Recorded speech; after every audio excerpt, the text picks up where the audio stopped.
Hi everyone. I hope you got some exercise shoveling this week, and I hope you liked this video presentation of the lesson.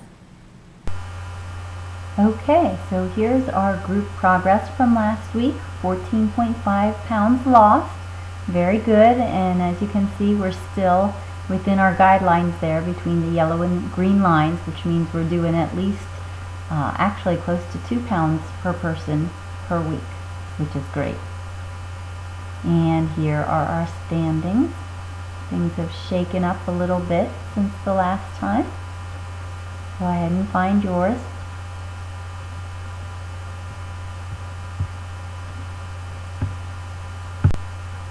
Now, before we get to exercise, this week's topic, we're going to backtrack and finish up fiber from last week.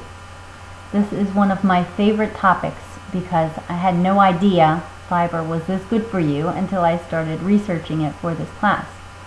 So, fiber can do all these things for you. It can reduce your blood sugar, prevent some cancers, lower cholesterol, give you a sense of fullness. It has almost no calories, and it reduces the amount of calories absorbed from fats. Can you believe that? Reduces the amount of calories absorbed from fats. This is definitely the wonder food. Now, you want to try to get 25 to 35 grams of fiber every day. But let me caution you, if you are like the typical American getting 14 grams of fiber or less per day, you do not want to jump to 25 or 35 grams in one day. I think you will be experiencing some serious discomfort, if you know what I mean. Another thing to remember is you want to drink a lot of water as you're increasing your fiber intake. So there are two types of fiber, insoluble and soluble. But I don't want you to get too hung up on what the differences are, because there's a lot of overlap in the foods that contain both of them, as you'll see. But they do tend to target different things. For insoluble fiber, this is going to help with preventing constipation, sort of moves everything through your system more quickly. And that's the whole connection with preventing some cancers, because we all get toxins in our body, and the less time they have to hang out in there, the less chance that we're going to have problems come up. So here are some of the sources. One of the best places to get fiber is from legumes, which would be things like pinto beans or black beans, lentils and chickpeas. And we're talking 10 to 15 grams of fiber here in a serving. But once again, if you're not used to it, you might want to build up your tolerance a little bit before you go out eating half a cup of beans. Okay, root vegetable skins is another great place. So here you want to be leaving your skins on a baked potato or sweet potato. With your carrots, you don't want to really peel all the skin off of it, just sort of clean it as well as you can. Berries are another great source. A cup of raspberries has 8 grams of fiber, and you can also get it from different grain products. Seeds and nuts also fall into this category, but remember, just a handful, and also dark green leafy vegetables. Now, soluble fiber is good at binding with your fats, so you absorb less calories from them. Doesn't that just sound like some outrageous claim for some fake diet pill? But it's true and natural. It's also great for your cholesterol and regulates your blood sugar. Remember, we said you want to have fiber with your carbs or sugar to prevent that blood sugar spike. Now, you can find soluble fiber in oats and oat bran, thus the Cheerios connection with lowering your cholesterol. Although if you look at the box, there's only 1 gram of soluble fiber in Cheerios in one serving, so I guess you need to eat quite a bit to get the results. It's also in nuts, barley, flaxseed. Now, if you've never had flaxseed, it's really something worth adding to your diet because it's high in fiber, but also in omega-3s, which are also really good for your heart. Just make sure that you use ground up flaxseed or you won't be able to get the nutrition out of it. And it's really great for sprinkling on cereal, oatmeal, even yogurt, and you can sneak it into meatloaf and other types of things that you would cook as well. Another good source for the soluble fiber is apples and oranges. And note here that I say with the skin. The fiber content in most fruits and vegetables is actually more so in the skin. So leave it on your potatoes, apples, pretty much anything that's got edible skin. And again, we see beans and peas on the list. Now in your handout, you have a website. It's a WebMD site. They have something called a fiber meter that you can plug into and find the fiber content in just about anything. So you can find some other really good sources. Another tip about the fiber, if you're getting it from your fruits and vegetables, just make sure you don't overcook them because that tends to break down the fiber. So steaming or stir frying your vegetables in some olive or canola oil is a good way to go. Or have them raw. Alright, so you may be thinking, I really don't like broccoli or beans or oatmeal, but I see a lot of things on the shelves these days that say high fiber. Can't I just get my fiber there? Well, let me tell you, high fiber is the buzzword today, just like low fat was back in the 80s and 90s. But you really have to be careful. Here, for example, is the label from a Fiber One bar, and it does have 9 grams of fiber, but if you look more closely at the ingredients, we see sugar in its various names and forms mentioned at least 6 times, and also some of those bad oils we talked about, like palm kernel oil. So you really need to make sure that you're getting good stuff in there along with your fiber. There are some better choices out there. For one, the Kashi bars, the TLC bars, and also a lot of the Kashi cereals have better oils and not as much sugar. So we'll go into a whole week about nutrition label reading, but just be careful because you do want to watch out for these things. Here are some ideas for getting more fiber into your diet. First of all, you can switch to whole grain bread, pasta, rice, and cereal, which we've already said is great for other reasons as well. You can buy wheat germ and wheat bran, and you can sprinkle it on cereal. You can also add it to baked goods. I have a recipe on the GHC website for Nestle's Toll House cookies, where you add a half cup of wheat germ and wheat bran. I swear they taste the same as the regular, but still too much sugar and all of that, but at least a little bit healthier. And pancakes. My kids will not eat the whole grain version of pancakes that I make, but when I put some wheat bran in with their Bisquick, they never know the difference. You can also crush up high fiber cereal to use for a coating for fish or chicken. And in recipes, you can usually get away with replacing about half of the white flour with wheat flour. Trail mix, made out of dry cereal and dried fruits and nuts, is packed with fiber. Again, you don't want to eat too much of this at one time because it'll be a little bit high in calories, but still a good source of your fiber. High fiber cereal on top of yogurt is great too. And here's some neat ideas. If you're going to be eating canned soup or frozen dinners or even spaghetti sauce and chili, you can add some of your own vegetables to it to boost the fiber content. I made some chili this week. I used some yellow summer squash all chopped up in the food processor, and I put spinach in there, and my family never knew the difference. So for those of you who know them, don't tell. And what about those beans? Well, you know they go well in chili and also soups. You can put chickpeas on your salads, and I'm sure you can also find some casseroles that you could sneak some beans into.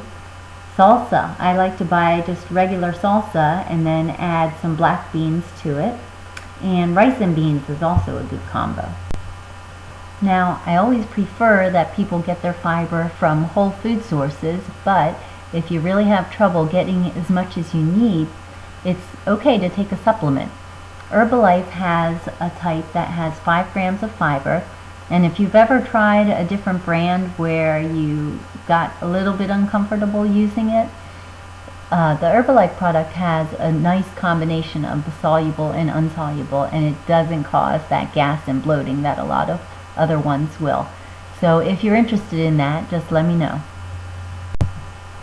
Alright guys, now we're on to our topic for week 4, which is exercise.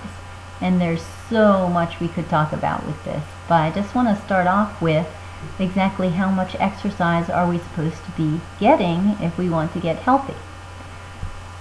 Well, to stay healthy and prevent diseases, the American Heart Association recommends doing moderately intense cardio 30 minutes a day, 5 days a week, or vigorously intense cardio 20 minutes a day, 3 days a week.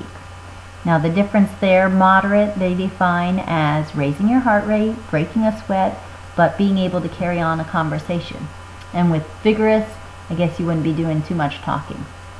Now in addition to that, they recommend strength training 2 days a week. Now once again, this is a recommendation for just staying healthy. But if you want to lose weight or maintain some weight loss, they're saying more like 60 to 90 minutes. Alright, so some of you might be thinking there is no way I'm going to get that much exercise. And that's okay. Maybe we should just sort of start out small. One thing you can do is ask yourself if you're in the habit of always looking for the easiest way to get things done with the least amount of physical effort. I mean, I think human ingenuity is at its best when we're looking for ways to make something easier.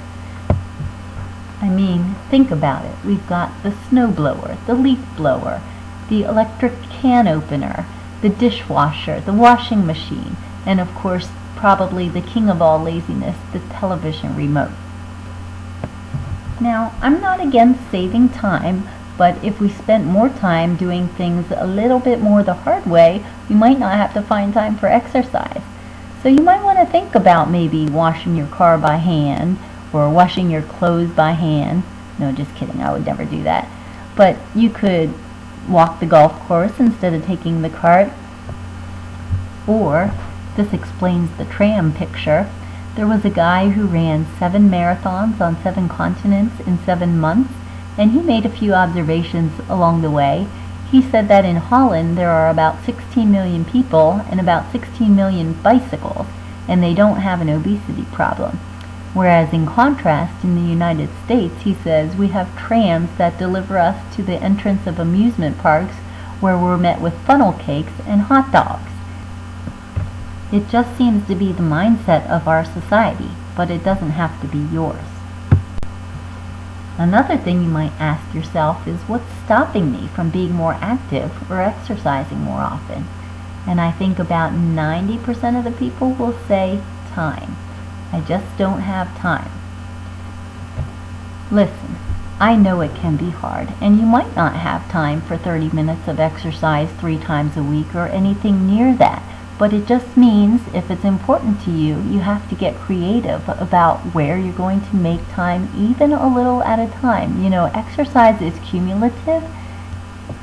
Studies show that you get as much benefit from doing 10 minutes of cardio 3 times a day as if you had done it in one chunk of time. So if you can get up 10 minutes early and do some yoga, and then take a 10-minute walk on your lunch break, and 10 more minutes of something while you're watching TV at night, you're golden. It'll work. Here are a couple quotes I like that fit the situation pretty well. A person who wants something finds a way. A person who doesn't finds an excuse. And don't let the things you can't do stop you from doing the things you can. And here's a cartoon that kind of goes well with the situation too.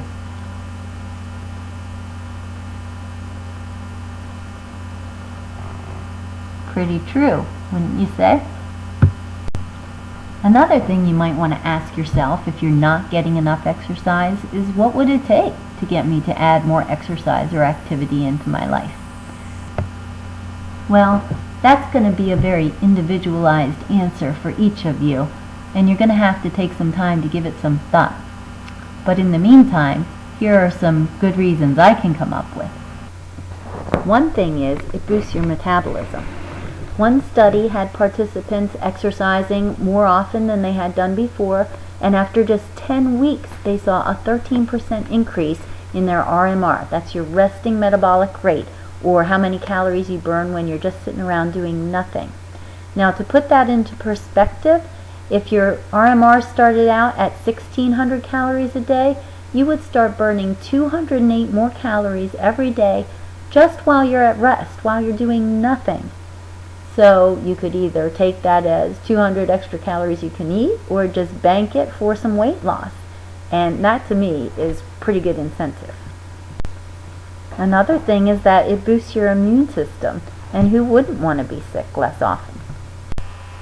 Okay, let's switch gears now and talk about how to work out, starting with strength training, because I think a lot of people are confused or just don't know enough about this to get started. So on page 3 of your handouts, I put together something called What Exercises Work What. This is so funny. I was asked this question by someone from a previous group, and she said her husband had given her some dumbbell exercises to do, but she really didn't know what exercises work what, and she just would wait until the next day to see what was hurting. So I don't want anybody coming out of this class not knowing what exercise work what. So I tried to simplify it for you here. Broke it down to upper and lower body exercises. And what I want you to do is click on the link at the top of the page, and it will take you to a Spark People website that'll look like this. And if you scroll down, you'll see a list of all the different exercises that I talk about on the sheet, and you can just click on any one of these and it'll show a demo of how the exercise is done, and it'll give you some information about what it works and some tips on form. So I'm really hoping you can use this to come up with a strength training routine for yourself. Now, this is a basic way to do it. Of course, it's always good if you know somebody that can help you, or you get a trainer, or just do a lot of reading on your own. But this is hopefully a handy start for you. Now, the demos will show you how to do the exercises, but you're also going to need a plan about how often you should lift, how much you should lift, and that's going to depend on your goals. So let's start first with if you just want to tone up, maintain your muscle mass. This is opposed to really wanting to build some muscle mass.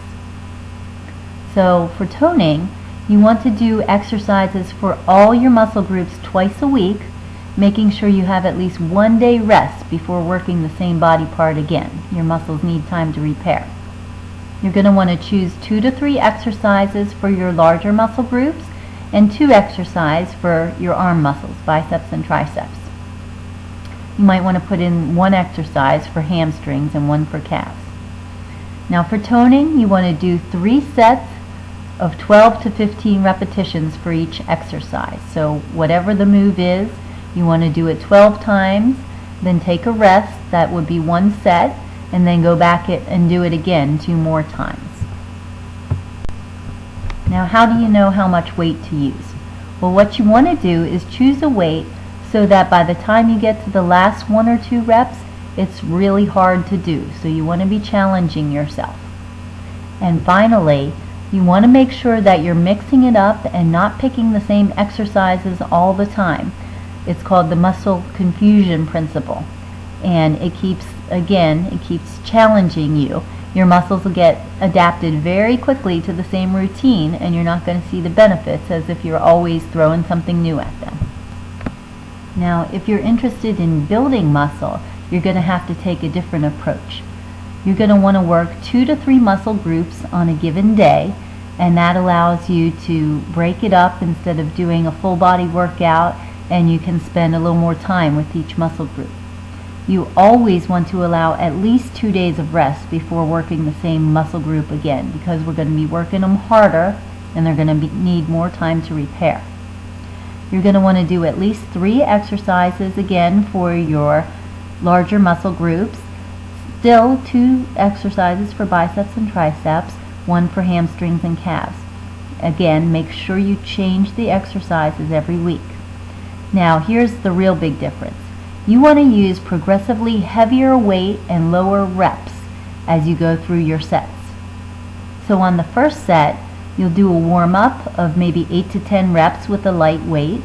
On the second set, you're going to go for a heavier weight that you can only get 8 reps. Third set, even heavier, only 6 reps. Fourth set, heavier still, just 4 reps.